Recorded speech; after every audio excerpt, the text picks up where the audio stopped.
Pembahasan menarik banget, soalnya ada penyuluhan dari pemerintah, dari Kementerian Kependudukan dan Pembangunan Keluarga atau Badan Kependudukan dan Keluarga Berencana Nasional Republik Indonesia atau disingkat BKKBN, di mereka menawarkan kontrasepsi dalam bentuk vasektomi untuk laki-laki. Nah, bagaimana dalam pandangan Islam mengenai kontrasepsi permanen seperti vasektomi atau tubektomi? Soalnya ada menarik, ada kasus dari netizen yang cukup viral.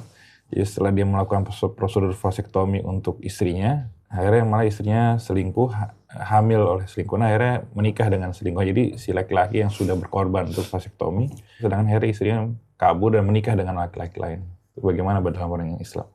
Kalau kita melakukan intervensi, melakukan kerusakan, dengan sendirinya kita bertanggung jawab atas kerusakan yang kita lakukan, kecuali kalau dalam keadaan darurat ya, kita dipaksa melakukan sesuatu ya, yang masuk dalam kategori yang dilarang.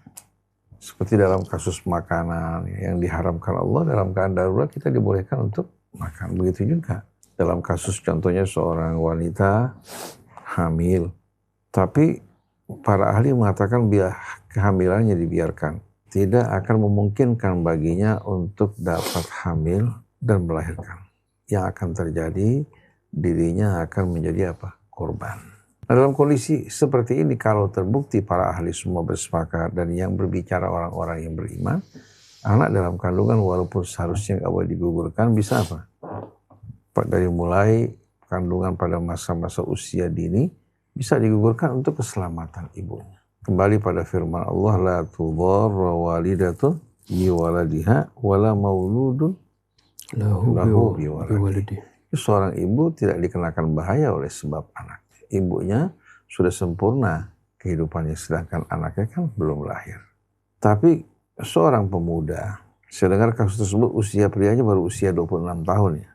Ini sebetulnya merupakan pelanggaran yang tidak dapat dilakukan kecuali pada saat-saat darurat. Dimana kalau kehamilan ya, terjadi lagi bakal menimbulkan apa? Bahaya buat sang ibu. Tapi dalam keadaan normal, seharusnya laki-laki tidak menuruti kemauan perempuan yang menuntut daripadanya untuk melakukan vasektomi.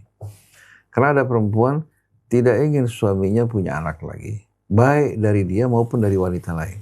Kalau berzina, ya, dia tutup mata. Perempuannya sudah menopause.